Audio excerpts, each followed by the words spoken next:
할렐루야. 우리 곁에 계신 분 인사하겠습니다. 성령님이 우리와 함께 하십니다. 오늘이 성령 강림 주일입니다. 우리 개혁주의 교회에서 이 성령 강림 주일을 대단히 중요한 날로 여깁니다. 어쩌면 예수님이 언제 태어나신지 우리는 날짜를 모르죠. 날짜를 모르는 성탄절보다 오히려 이 성령 강림 주일이 더 성경적이고 그리고 더 우리가 지켜야 될 날, 그런 날로 우리 개혁주의 교회는 여깁니다. 흔히 평가절하됐다라는 말이 있어요. 우리 손흥민 선수가 영국에서 축구 선수로 지난 한 해 동안에 아주 이름을 날렸잖아요. 근데 뉴스를 보면 그 활약하는 것에 비해서 그가 받는 연봉이라든지 그의 대우라든지 인정은 평가절하됐다 그렇게 말합니다. 왜? 실제적으로는 워낙 잘 뛰고 있는데, 그러나 그에게 들어가는 페이라든지 대우라든지 이런 것들은 수준에 못 미치더라. 여러분, 성령 강림주일은요 정말 중요한 날입니다. 우리 예수님께서 인간의 몸을 입고 이 땅에 오신 성육신하신 그날, 역사적인 날이죠. 그뿐만 아니라 예수님께서 하나님 보좌 우편에 가시고 이제 성령께서 이 땅의 교회와 성도들과 함께 하시기 위해서 내려오신 날이에요. 그리고 그때부터 성령님은요 떠나가지 아니하시고 우리와 함께 계신 날이에요. 그러니까 이 성령 강림절은 대단히 중요한 날입니다. 부활절과 함께. 여러분, 우리가 살아가는 이 시대를 말세다. 우리 연세 많으신 어르신들은 텔레비전을 보다가도 또 젊은 사람들의 어떤 행동들을 보다고 혀를 차면서 아이고 세상 말세야 그럽니다. 여러분, 그때 말세는 어떤 뜻입니까? 과거 그분들이 살았던 시대와 지금은 풍속과 도덕과 사회 질서와 이 모든 것들이 형편없어지더라는 거지. 즉, 야, 세상이 어떻게 되려고 이렇게 되나, 그렇게 표현할 때 세상 말세야 라고 부릅니다. 그런데 성경적으로도요 말세라는 말이 있습니다. 그 말세는 어느 기간을 지칭하는 말입니다. 성경에서 말세란 예수 그리스도의 승천에서부터 주님의 재림에 이르기까지의 그 시대를 뭐라고 부르느냐? 말세다라고 부릅니다. 다른 말로 종말로라고 말해요. 여러분, 예수님이 승천하셨습니다. 다시 오시겠다고 약속하셨습니다. 우리는 그 시대를 살아가고 있어요. 바로 우리 모두는 종말의 시대, 말세의 시대를 살아가고 있습니다. 그런데 이 말세의 시대의 시간표는 일직선으로 어딘가를 향하여 가고 있는데, 그 어딘가가 무엇이냐면 세상의 심판이라는 거예요. 여러분, 말세의 끝, 종말의 끝에는 주님의 재림과 함께 이 세상에 심판이 임하는 날이 곧 온다. 이게 성경이 우리에게 말씀해 주시는 하나님의 시간표예요. 여러분, 어떤 일이 있을 때 전조 증상이 나타나는 것처럼 비가 오기 전에는 하늘에 구름이 꽉 끼고 내 몸에 여러분 감기라도 좀 들라치면 열이 나기 시작하고 또 오한이 들면 뭔가 오겠구나, 전조 증상이 있는 것처럼 주님의 그 재림과 심판이 곧 이 땅에 임하는데, 성경은 그것이 임하기 전에 말세와 종말의 때에, 그 재림 때에 일어나야 될, 그 전에 일어나야 될 전조 증상들이 있다라고 말합니다. 마태복음 24장 3절에 제자들이 예수님께 찾아와 이렇게 말합니다. 제자들이 조용히 와서 이르되 우리에게 이르소서 어느 때에 이런 일이 있겠사오며 또 주의 임하심과 세상 끝에는 무슨 징조가 있사오리까? 여러분, 예수님께서 제자들에게 주의 재림의 날에 대해서 알려주셨어요. 그 날 이전에 무슨 징조가 있습니까? 제자들이 먼저 물어봤습니다. 그러자 예수님이 이렇게 말합니다. 4절 이후에 너희가 사람의 미혹을 받지 않도록 주의하라. 많은 사람이 내 이름으로 와서 나는 그리스도라 하며 많은 사람을 미혹하리라. 즉, 말세 때는요 여기도 그리스도 저기도 그리스도, 자칭 내가 말씀의 목자다 그러면서 많은 적그리스도들이 등장하게 될 것이다. 거기에 미혹되지 말아라. 또 난리와 난리 소문을 듣겠으나 너희는 삼가 두려워하지 말아라. 여러분, 세상에 말세가 되면 엄청난 난리와 소문들이 일어나게 될 텐데 그것에 흔들리지 말아라. 또 7절에 보면 민족이 민족을, 나라가 나라를 대적하며 곳곳에 기근과 지진이 있으리니 이 모든 것은 재난의 시작에 불과하다. 말세 때에는요, 여러분, 영적으로도 미혹되고 혼탁하고 세상적으로도 수많은 환난들이 일어나게 된다고 말합니다. 근데 그런 환난과 일들이 언제부터 있었느냐? 이미 예수님 승천한 이후부터 미혹하는 적그리스도가 교회들마다 들어오기 시작했고, 여러분, 얼마나 많은 재난과 환난들이 그때부터 지금까지 일어나는지 몰라요. 우리는 생각하기를 앞으로 미래에 그런 일이 일어나겠지라고 생각하지만 아닙니다. 지금도 그러한 징조들이 나타나고 있고 지금도 우리는 그 세상 가운데 살아가고 있어요. 그걸 보면서 우리는 뭘 알아야 됩니까? 아, 내가 살아가는 지금 이때가 주님 재림이 곧 임박한 말세로구나. 여러분, 그렇다면 이런 일들이 이 지구상에 벌어지고 있는데 지구에 살아가는 인구 모두 몇 명쯤 될까요? 60억 기억하시는 분 계시죠? 그거 아주 오래된 얘기예요. 77억. 이 지구상에 77억 명의 사람들 가운데 과연 성경이 말하는 대로 지금 이 시대가 말세고, 그러므로 우리는 이 시대를 분별하며 경각심을 가지고 살아야 되겠다, 이 마음으로 살아가는 사람들이 과연 얼마나 될까? 77억 가운데 여러분, 비단 세상의 끝인 재림과 심판이라는 이 세상의 종말, 끝, 그것이 아니더라도 이미 저와 여러분에게는 개인의 종말, 내가 죽어야 될 죽음의 때가 우리에게 있고 그 죽음 너머에는 심판이 있다고 성경은 분명히 말씀합니다. 그리고 그날은 도적과 같이, 주님의 재림도 도적과 같이 속히 올 것이고 저와 여러분의 인생의 그 종말 마감도 뜻하지 않게 속히 올 것이에요. 오늘 아침에 우리 함께 예배드리고 신앙생활했던 우리 정석호 집사님, 오늘 아침에 돌아가셨다라는 전화를 받았습니다. 여러분, 그 집사님 서울 가셔가지고 병원에 입원하시고 이제 가망이 없습니다. 그래서 용문 효병원으로 모셨대요. 차일피일 미루다가 오신 지 한 일주일 지났고, 그래서 다음 주, 이제 이번 주죠, 이번 주에 한 화요일쯤에 신방하기로 계획하고 신방 계획 다 잡아놨는데 오늘 아침에 돌아가셨다고 전화 왔어요.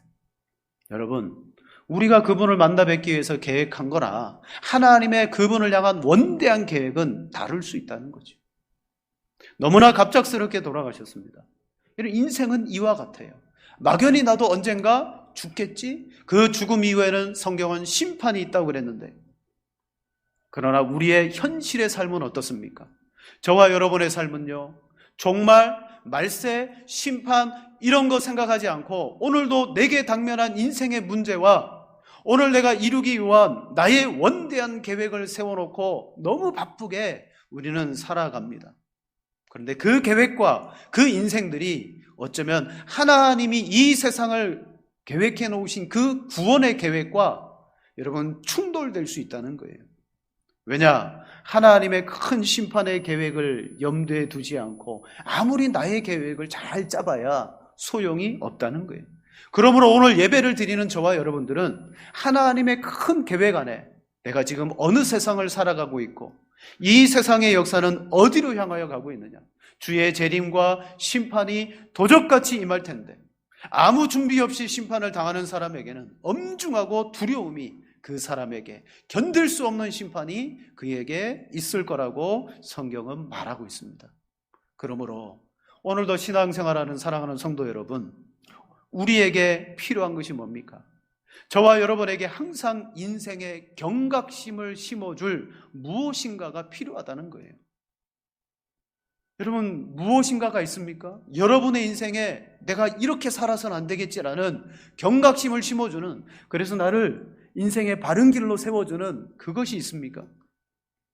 다른 말로 저 망망대해를 항해하는 배나 저 하늘을 떠다니는 비행기나 다 뭐가 있냐면 좌표가 있어요. 좌표. 이 비행기와 이 배가 어느 좌표에 있는지, 우리 인생이 어느 좌표 지점에 와 있는지를 여러분 알려줄 말씀과 말씀의 사람이 필요한 줄로 믿습니다.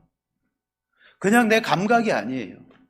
오늘 우리에게는 하나님의 말씀의 좌표가 필요해요. 그 말씀을 내가 듣지 않으면 우리 인생 어디로 흘러가는지 나도 잘 몰라요. 분명히 하나님의 인생의 좌표는, 세계의 역사의 좌표는 정해져 있습니다. 우리는 표류하면 안 돼요. 그래서 오늘도 우리에게 말씀을 들려줄 사람을 하나님 허락하옵소서. 엉뚱한 말씀이, 말세에 나를 미혹하는 말씀이 아니라 바른 말씀의 사람이 필요합니다. 물론 하나님께서 직접 내게 말씀해 주시면 더 좋죠. 그러나 안타깝지만 타락한 인간은 하나님의 음성을 조금만 들려줘도 그 사람은 어떻게 될까요? 그 사람은요, 두려움에 압도되어 견딜 수가 없습니다. 여러분, 하나님의 음성을 들으면 뭐 감격스럽고 놀라울 줄 알죠? 성경에서 말하는 하나님의 음성을 듣는 사람들은요, 두려워서 다 떨었습니다. 저와 여러분에게 하나님, 저는 말씀의 사람 필요 없고요, 직접 저에게 말씀해 주세요. 여러분, 그 사람 하나님의 말씀을 들으면 어떻게 될까요? 두려움과 공포에 사로잡혀가지고 아무것도 못하게 됩니다. 출애굽기 20장 18절 19절에 시내산에서 하나님이 백성들을 다 모으라고 합니다. 그때 모아서 하나님이 백성들에게 말씀하셔요.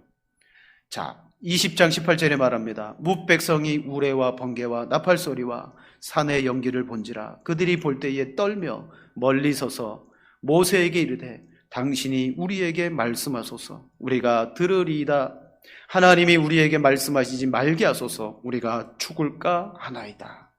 여러분, 그 수많은 수백만의 사람들이 하나님의 음성을 듣고 난 다음에 죽을 것 같은 두려움에 사로잡힌 거예요. 그래서 뭐라고 말합니까? 우리로 하여금 하나님의 음성을 직접 듣지 말게 하옵소서. 대신 모세 당신이 가서 듣고 그 말씀을 우리에게 알려주십시오라고 요청합니다.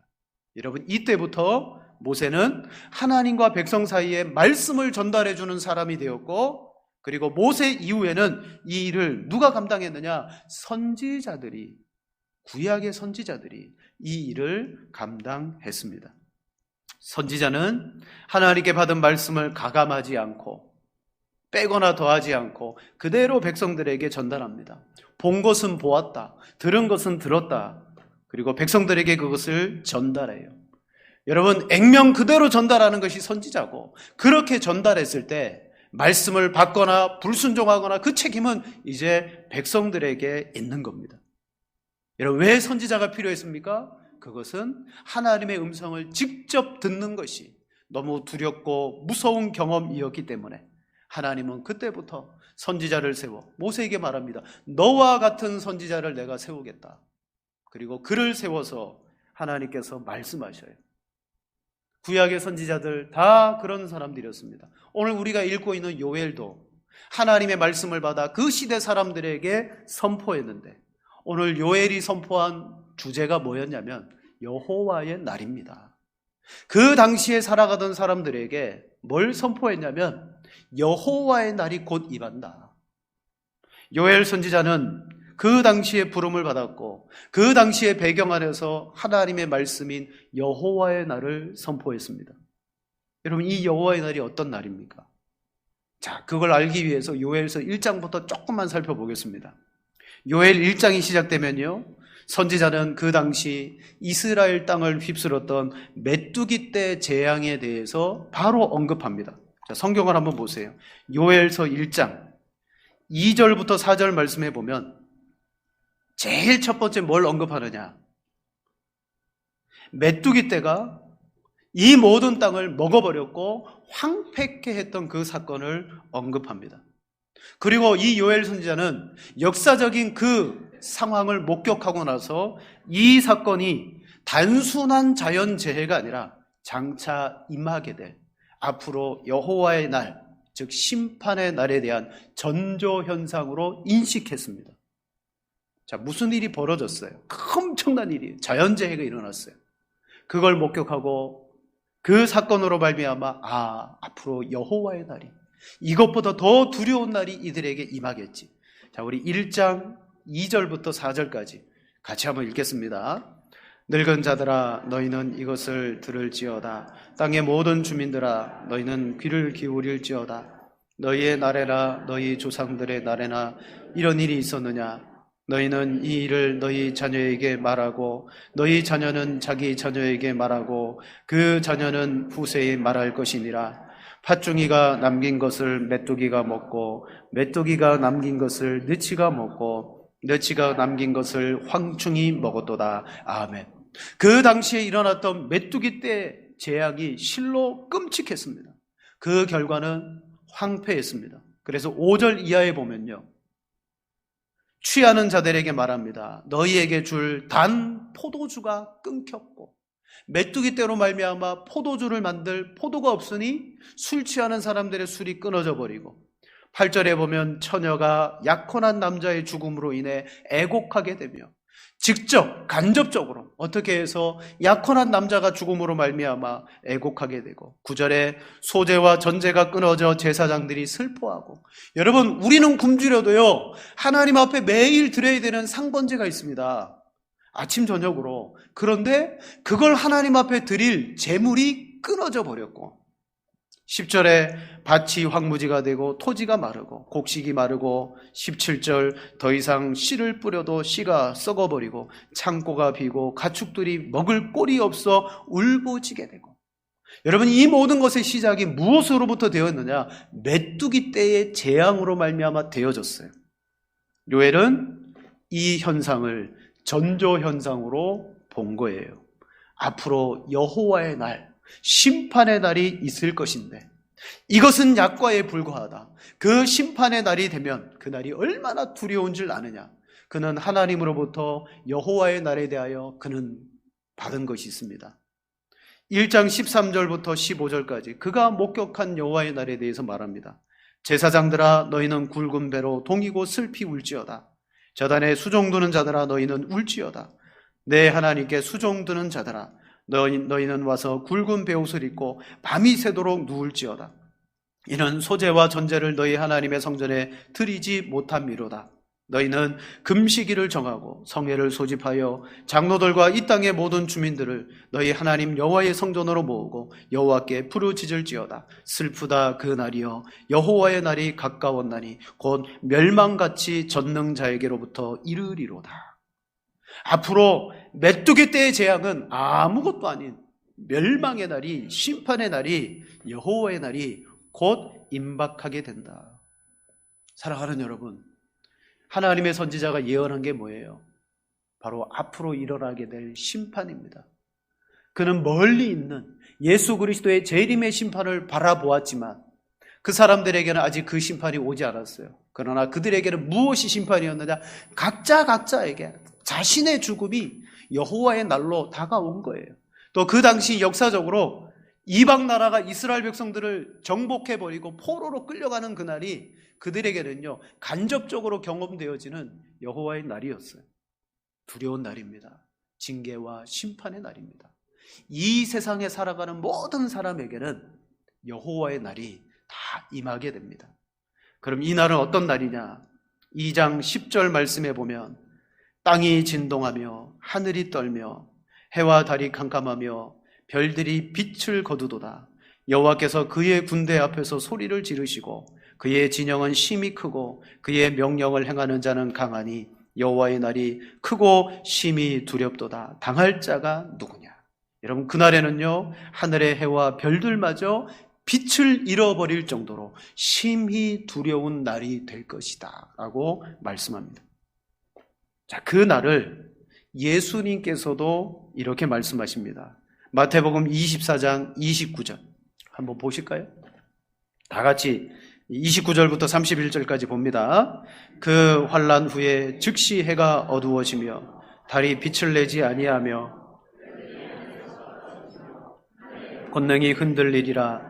그때에 인자의 징조가 하늘에서 보이겠고 그때에 땅의 모든 족속들이 통곡하며 그들이 인자가 구름을 타고 능력과 큰 영광으로 오는 것을 보리라. 그가 그 나팔 소리와 함께 천사들을 보내리니 그들이 그의 택하신 자들을 하늘 이 끝에서 저 끝까지 사방에서 모으리라. 아멘. 여호와의 날이 무슨 날이다? 인자가 구름을 타고 올 날이다. 그날에 동일하게 말합니다. 해가 어두워지며 달이 빛을 내지 않으며 별들이 하늘에서 떨어지며 하늘의 권능이 흔들리고 땅의 모든 족속들이 통곡하게 될 것이다. 사랑하는 여러분, 이 지구상의 77억 현재라면 그 수많은 사람들 앞에 하나님의 심판 그날이 임합니다. 여러분, 이건 상징이 아니에요. 성경이 우리에게 뭔가를 가르쳐주기 위한 상징이 아니고 역사적인 날입니다. 그날이 저와 여러분에게 임합니다.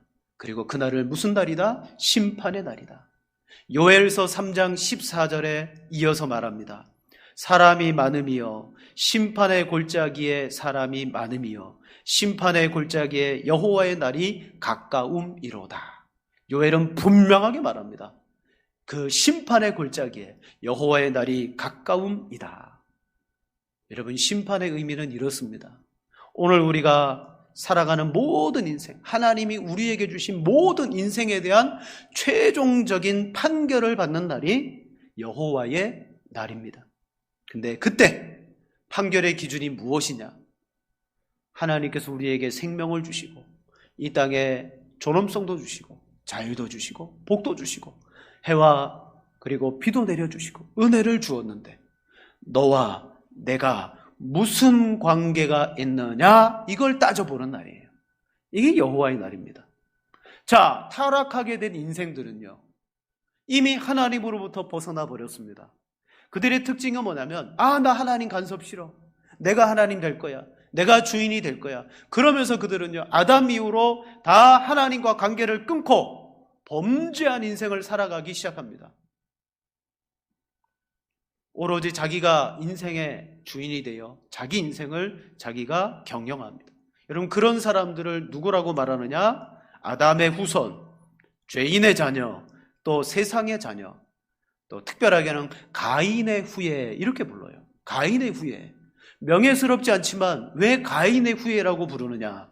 가인은 하나님의 심판과 저주를 한 몸에 받은 사람입니다. 그가 왜 그런 저주를 받았습니까? 첫 번째, 하나님과 전혀 상관없이 살았습니다. 자, 창세기 4장 6절에 보면요, 아벨의 예배를 하나님이 받으시고 가인의 예배를 안 받으니까 가인이 막 얼굴이 울그락불그락해진 거예요. 견딜 수 없었습니다. 그때 창세기 4장 6절에 하나님이 그에게 상관하십니다. 간섭하십니다. 여호와께서 가인에게 이르시되 내가 분하여 함은 어찌 됨이며 안색이 변함은 어찌 됨이냐? 내가 선을 행하면 어찌 낯을 들지 못하겠느냐? 선을 행하지 아니하면 죄가 문에 엎드려 있느니라. 죄가 너를 원하나 너는 죄를 다스릴지니라. 이게 뭐예요? 하나님의 간섭이고 하나님의 관계예요. 가인을 그냥 내버려두면 저주당하고 심판당할 것 같으니까 하나님이 그를 사랑하셔서요, 가인아, 너 지금 상태가 어떤지 아니? 내 말을 좀 들어봐. 그러면서 가인의 모습을 알려주고 그가 범죄하지 않을 것을 가르쳐 주셔요. 그때 가인이 그걸 무시해버립니다. 8절에 보면 가인이 그의 아우 아벨에게 말하고 그들이 들에 있을 때에 가인이 그의 아우 아벨을 쳐 죽이니라. 죽여버립니다. 9절에 여호와께서 가인에게 이르시되 내 아우 아벨이 어디 있느냐? 그러자 가인이 대반 이렇게 말합니다. 내가 알지 못하나이다. 내가 내 아우를 지키는 자니까. 하나님과 완전히 등을 돌리고 상관없다는 거예요. 하나님이 그 가인에게 뭐라고 말하고 그에게 간섭하려고 하자 하나님 나랑 무슨 상관이 있습니까? 나는 내 동생 아벨 모릅니다. 가인의 후예라는 건 뭐예요? 하나님과 전혀 관계를 맺지 않고 자기 마음대로 살아가는 사람들이라는 거예요. 오늘 본문 요엘 선지자는 이 예언의 말씀을 듣고 있는 이스라엘 백성들이 그와 같은 인생을 살고 있는 것을 보게 됩니다. 그들에게 이 메뚜기 떼의 재앙이 이 정도로 심하고 두렵게 임한다면 여호와의 날은 얼마나 무섭고 두렵겠는가. 또 그날은 도적같이 임하게 되므로 그 어떤 사람도 피할 수 없다라는 것. 그리고 결과적으로는 하나님과 전혀 관계없이 범죄하고 내 마음대로 살아가는 당신들에게 하나님은 그날 여호와의 날 심판의 골짜기로 다 모아서 심판하실 것이다 라고 말합니다. 여러분, 선지자는 두렵고 무서운 여호와의 날을 선포합니다. 그러나 그건 동전의 한 면이죠. 또 한 면을 우리에게 말합니다. 이 심판의 날을 피할 길을 가르쳐 주는 거예요. 여러분, 심판의 날을 피할 길을 가르쳐 줘요. 다름 아닌 여호와께로 돌아가자입니다. 여호와께로 돌아가자. 지금까지는 내 마음대로 살았고, 지금까지는 내가 하나님이고 내가 주인으로 살았는데, 봐라, 성경은 곳곳에 심판을 말한다. 그게 다른 사람 이야기가 아니라 당신의 이야기요, 나의 이야기다. 그러나 우리가 여호와께 돌아가면 여호와는 우리에게 은혜를 베풀어 주실 것이다. 여러분, 길을 잘못 접어든 자동차라면 이 길이 아니네? 그러면요, 현명한 운전자는요, 그 길을 계속 가지 않습니다. 아는 순간 빨리 차를 돌려서 바른 길로 가지요. 모든 죄인들의 인생길 앞에 심판이 기다리고 있고, 그리고 마지막 여호와의 날이 기다리고 있는 거 알게 되었다면 그대로 가면 안 되죠. 돌이켜야 됩니다. 여러분, 그렇게 하나님의 사람들을 보내서 심판과 저주와 멸망을 알려주면 그게 은혜인 줄로 알고 하나님 감사합니다 하고 돌아가야 되는데, 역사적으로 수많은 사람들이 그 사랑의 손길을 뿌리치고요, 가인처럼 내가 내 동생 아벨을 찢기는 자입니까? 라고 뿌리치고 자기 마음대로 돌아가 버리더라는 거지. 하나님은 선지자를 많이 보냈어요. 이 일 때문에 심지어 그의 아들 예수 그리스도를 보냈습니다. 그 아들을 믿어 구원받게 하기 위해서 십자가에 못 박기까지 했습니다. 자, 지금 선지자는 백성들에게 여호와의 날을 선포하고 난 다음에 뭘 요구합니까? 회개할 것을 요구합니다. 회개. 자, 우리 2장 12절, 14절 같이 읽겠습니다. 여호와의 말씀에 너희는 이제라도 금식하고 울며 애통하고 마음을 다하여 내게로 돌아오라 하셨나니 너희는 옷을 찢지 말고 마음을 찢고 너희 하나님 여호와께로 돌아올지어다. 그는 은혜로우시며 자비로우시며 노하기를 더디하시며 이내가 크시사 뜻을 돌이켜 재앙을 내리지 아니하시나니 주께서 혹시 마음과 뜻을 돌이키시고 그 뒤에 복을 내리사 너희 하나님 여호와께 소제와 전제를 드리게 하지 아니하실는지 누가 알겠느냐. 아멘. 여러분, 사람을 용서하고 은혜 베풀고 그를 품어주는 거는요, 우리 소관이 아니에요. 하나님 소관이에요. 어찌 알겠느냐. 하나님은 우리에게 마음과 뜻을 돌이켜 복을 내리실 수도 있는 거예요. 여러분, 그건 구원은요, 내 행위의 노력이나 여부에 달려있지 않아요. 하나님의 주권입니다. 즉, 하나님의 두려운 심판을 피하는 길은 지금이라도 하나님께로 돌아가는 것이다. 그 이유는 죄인이 하나님으로부터 너무 멀리 왔기 때문에 그는 심판을 당하는 것입니다. 그럼 회개란 무엇입니까? 회개란 단순히 내 죄를 이야기하고 고백하는 게 아닙니다. 회개는 내 죄를 고백하는 것을 뛰어넘어서 죄를 짓고 살아가던 그 삶을 돌이켜 하나님께로 돌아가는 걸 말해요. 돌아가야 돼요. 근데 아까도 말했습니다. 내가 내 인생의 주인이었던 삶에서 예수님이, 하나님이 내 인생의 주인인 삶으로 두 손 들고 돌아가는 게 회개입니다. 18절에 말합니다. 그때에 여호와께서 자기의 땅을 극진히 사랑하시어 그의 백성을 불쌍히 여길 것이라. 그때부터 하나님이 회복하게 해주신다. 2장 19절에 보면 곡식과 새 포도주와 기름을 주리니, 20절에 북쪽 군대를 너희에게서 쫓아내리니, 23절에 이른 비와 늦은 비를 적당히 내리시리니, 24절에 마당에 밀이 가득하고 새 포도주와 곡식이 가득하리라. 27절에 내 백성이 영원히 수치를 당하지 아니하리라. 누구에게? 지금이라도 하나님께로 돌아가는 사람에게. 하나님, 저 잘못했습니다. 하나님, 제 인생 잘못 살았습니다. 하나님밖에 없습니다. 돌아가는 사람에게 이러한 은혜의 복을 주신대. 그런데 놀라운 약속을 주십니다. 오늘 우리 읽은 말씀 28절에 보면 그 후에 내가 내 영을 만민에게 부어주리니, 여러분, 하나님께로 돌이킨 사람, 회개하는 사람에게 하나님은 뭘 하시겠다? 내 영을 만민에게 부어주겠다라고 말합니다. 여러분, 이 요엘의 예언의 말씀은 너무 유명한 말씀이죠. 너희 자녀들이 장래일을 말할 것이고 너희 늙은이는 꿈을 꾸고 너희 젊은이는 이상을 볼 것이며 그때에 내가 또 내 영을 남종과 여종에게 부어줄 것이며. 여러분, 이 말은 무슨 말이냐면요, 지금까지 여호와의 영은 임하기는 임했어요. 누구에게 임했느냐? 특별한 사람, 특정한 사람에게 임했습니다. 그것도 하나님이 필요할 때 간헐적으로 임했다가 영은 떠나가셨어요. 구약의 여호와의 영, 성령은.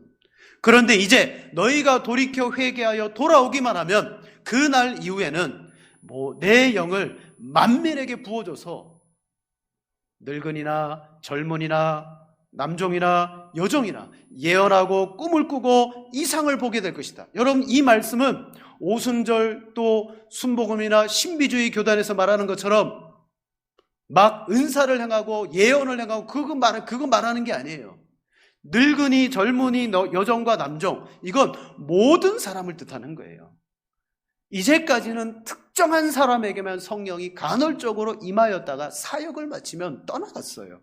그러나 이제 때가 되면 성령이 이 세상 가운데 임하신다.